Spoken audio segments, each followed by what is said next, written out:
Aquí está una definición de lo que es tuberculosis. Enfermedad granulomatosa crónica, ¿sí? Producida por especies de micobacterias. Mycobacterium tuberculosis, agente causante de la tuberculosis en primates, en los humanos también, ¿sí?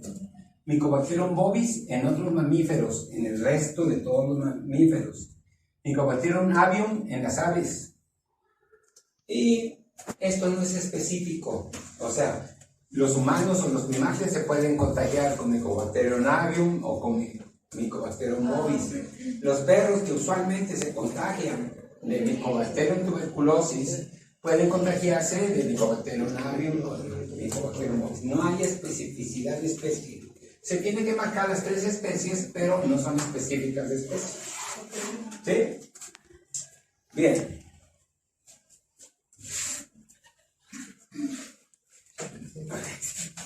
Mycobacterium tuberculosis, todas las micobacterias tienen forma de bacilo.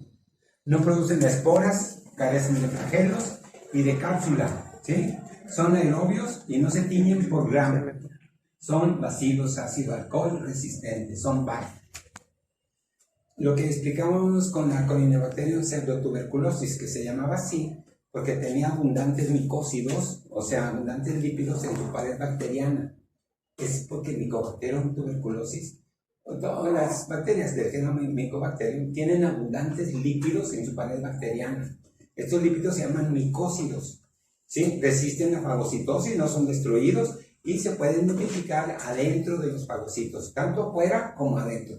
Bien, los abundantes lípidos en la pared bacteriana explican su acidoresistencia. También estos micócidos aseguran su supervivencia en el interior de los macrófagos y crecen en el medio del Lowenstein-Janssen. Bien.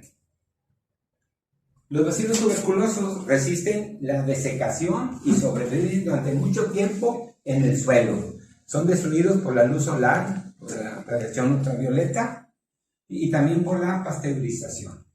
El reservorio. El origen de los bacilos tuberculosos lo constituyen los individuos tuberculosos. Sí, aunque resisten mucho el medio ambiente, generalmente es transmitido de un animal a otro, o por la ingesta, y en los humanos por ingesta de los productos, por ingesta de leche, queso, ¿sí? Productos lácteos, de leches no pasteurizadas. Las vacas generalmente hay programas del gobierno para detectar la tuberculosis y la brucelosis, ¿sí? Bien. La transmisión. Los bacilos tuberculosos son transmitidos, y aquí vienen todas las vías. La vía respiratoria, la vía digestiva, por gotitas de flush, vehiculadas, o sea, transportadas por el aire. También se transmiten por las heces, por secreciones genitales, macho o hembra, de cualquiera de los sexos, por la orina, por la leche, por piensos y por el agua de bebida contaminada, ¿sí? Todas las vías. Si les pregunto, vías de transmisión de tuberculosis, no me va a poner todas las vías, las tiene que especificar. Okay. Patología. La infección se inicia con la acumulación de bacilos tuberculosos en el pulmón o sobre las mucosas de la faringe, ¿sí? O del intestino.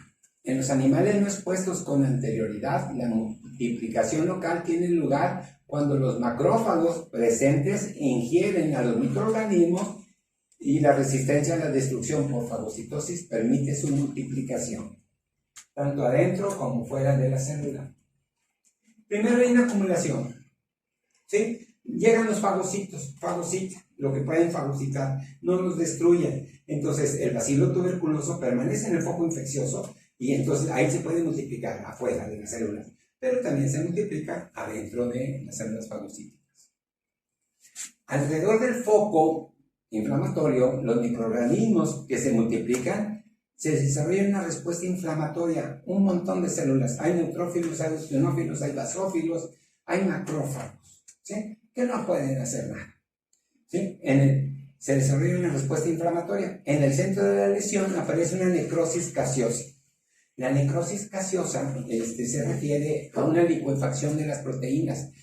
Aumenta tanto la temperatura en el centro de la lesión que las proteínas se desnaturalizan. y entonces aparecen o toman un aspecto de requesón, ¿sí? Por eso se llama necrosis gaseosa. Y en la periferia de la lesión se encuentran macrófagos, linfocitos, neutrófilos y fibroblastos. Fíjese, hay... Aquí, mira. Otra vez para deslumbrarnos. Señores, en el centro de la lesión se desarrolla una necrosis gaseosa. Las proteínas, hay una coagulación de las proteínas o de naturalización de las proteínas, rodeada de células inflamatorias. Pero rodeando todo esto hay una capa de tejido fibroso. Recuerden que también, como dice aquí, están los fibroblastos. ¿Sí? Y los fibroblastos secretan fibras. ¿Sí? Más o menos. Y entonces a esta lesión se le llama tubérculo. ¿Sí? Que el tubérculo, aquí hay otra lesión inflamatoria, otra acumulación de bacilos tuberculosos, se desarrollan las células inflamatorias y luego nos rodea una cápsula. Bien, pueden confluir, en vez de 2 o 3, puede hacerse uno solo. Todo esto ya pierde límites y se hace uno solo. Y a veces la lesión toma el tamaño del órgano que la está albergando. Si es del pulmón, está ocupando casi todo el pulmón. ¿En dónde? Pues pulmón derecho, pulmón izquierdo. Pero se ven. Y la gente antes, o era un término médico, decían cavernas tuberculosas. Ocupaba todo lo que era el parénquima del pulmón, estaba ocupado por tuberculosis. ¿Sí? Más o menos. Por eso es crónico. Es una enfermedad, y se dice granulomatosa crónica, porque reclutan gran cantidad de células inflamatorias, los sinófilos, linfocitos, neutrófilos, ¿sí? Macrófagos y los fibroblastos. De eso se encuentran macrófagos y fibroblastos. Y por último, una capa fibrosa rodea la lesión que recibe el nombre de tubérculo. Los tubérculos pueden aumentar de tamaño, confluir y por último ocupar parte del órgano donde se localiza, ¿verdad? Eso es lo que dijimos ahorita. El principal factor de patogenicidad del bacilo tuberculoso es su pared celular rica en lípidos. No puede ser destruido el bacilo. El tipo de lesiones y modelo de difusión de las mismas, ¿sí?, varía según la especie microbiana que se considere y el estado de defensa del hospedador. Siempre, cuando apareció la tuberculosis a raíz de vacas lecheras, en los seres humanos aumentó el número, se trataba igual o con el mismo miedo que el coronavirus. En la casa donde había un paciente con tuberculosis, la gente traía cubrebocas y guantes para tratarlos.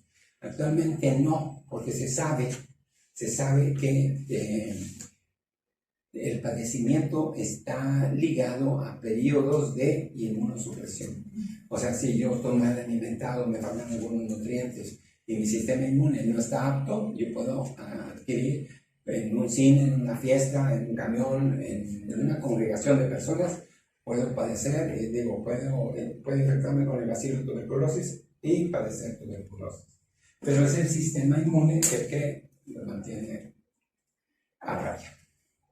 Bien, en la patogénesis intervienen dos componentes. El uno es invasivo, condicionado por los factores de virulencia, que son los micócidos, ¿sí? Y otro, que es el inmunopatológico, derivado de la imposibilidad de eliminar los bacilos del interior de los macrófagos, ¿sí?, que determina la aparición de los fenómenos de hipersensibilidad tardía. Bien, ustedes están llevando inmunología, ¿verdad? Sí. Ok, ustedes van a ver las hipersensibilidades, son de tres tipos, y dentro de esas hipersensibilidades van a ver la hipersensibilidad tardía. Bien, formas clínicas. La tuberculosis es una enfermedad que se caracteriza por debilitamiento progresivo, apetito muy errático, ¿sí?, comen o no comen, es hiporexia, fiebre irregular y en ocasiones por síntomas localizados. Por ejemplo, aumento del tamaño de los ganglios linfáticos, tos, disminución de peso y disminución en la producción. Los animales de producción, ya sea el que es de carne o el que es de leche, pues deja de producir, ya no producen lo mismo y el de carne no aumenta de peso. Bovinos se suelen infectar con Mycobacterium bovis, concentrándose la infección en el tracto respiratorio y ganglios linfáticos también. así como en las cavidades serosas.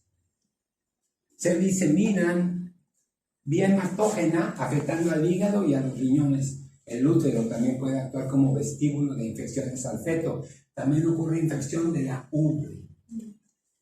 Caballos rara vez se infectan, ¿sí? Y si se infectan, pues frecuentemente debe ser Mycobacterium avium, por la cosa del hábitat de los caballos que son en granjas o caballerizas.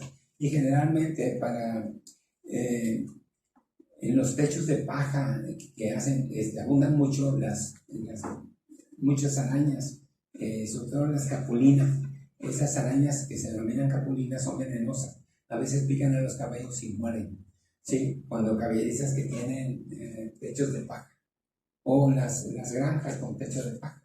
Y entonces la gente acostumbra a tener gallinas. Las gallinas comen muchos bichos y muchos insectos.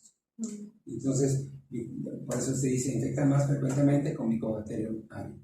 La infección tiene lugar a través del tracto alimentario con complejos primarios relacionados con la faringe y con el intestino. Las lesiones secundarias suelen encontrarse en el pulmón o en el hígado. Recuerde que se diseminan por esta vía, la hematógena, por vía de la sangre. Cerdos. Habitualmente es la vía digestiva y por cualquiera de las 3 especies de micobacterias. ¿Sí? Mycobacterium avium predomina en algunos países. La infección se disemina a las vísceras, sistema óseo y a las meninges. Las aves, habitualmente por Mycobacterium avium, por vía digestiva, y se disemina al hígado y al vaso, médula ósea, pulmón y peritoneo. Y las ovejas y las cabras, pues Bacterium bovinos.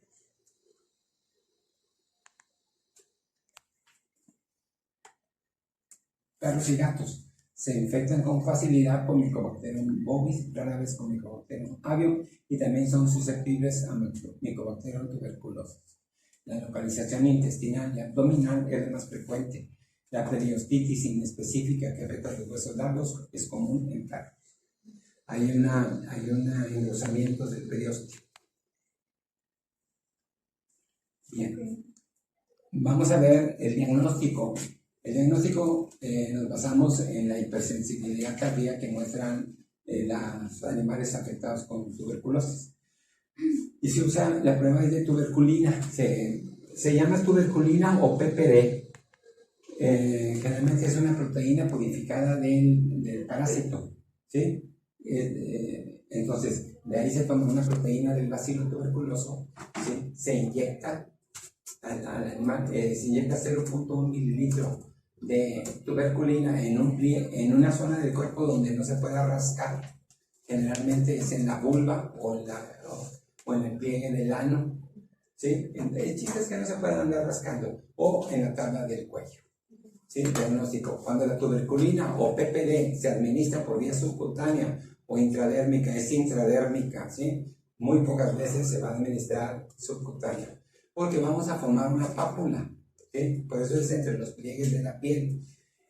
El médico veterinario va, pone 0.1 mililitro de tuberculina, ¿sí? Y mide la pápula, la mide. ¿Cuántos milímetros tiene de espesor? A las 48 horas va y la checa de nuevo. Es una reacción de hipersensibilidad tardía, por eso la va a checar hasta las 48 horas. Y si hay aumento del tamaño, el animal tiene tuberculosis. ¿Sí? Y ya estos se mandan al rastro, no se tratan ni se medican. ¿Sí? Y acá viene la equivalencia. Bueno, ok. Otra vez, diagnóstico. Cuando la tuberculina o PPD se administra por vía subcutánea o intradérmica, la hipersensibilidad mediada por células adquirida gracias a la infección puede ser puesta de manifiesto por fiebre o por inflamación de la piel. En los bovinos, la tuberculina se inyecta el equivalente a 0.2 o 0.3, aquí está expresado en miligramos, ¿sí? Pero esos 0.2 o 0.3 miligramos equivalen a una décima de mililitro. 0.1 mililitro es de tuberculina, ¿sí? Se inyecta por vía intradérmica en la piel de la cola, de la vulva o del ano. En algunos casos, en la piel del cuello. En los casos positivos, a las 72 horas, yo dije 48. En los casos positivos, a las 72 horas, se observa un aumento del grosor de la piel. Arriba de 5 milímetros ya es Es que dio positivo. Exacto. El resultado positivo supone la existencia de una infección pasada o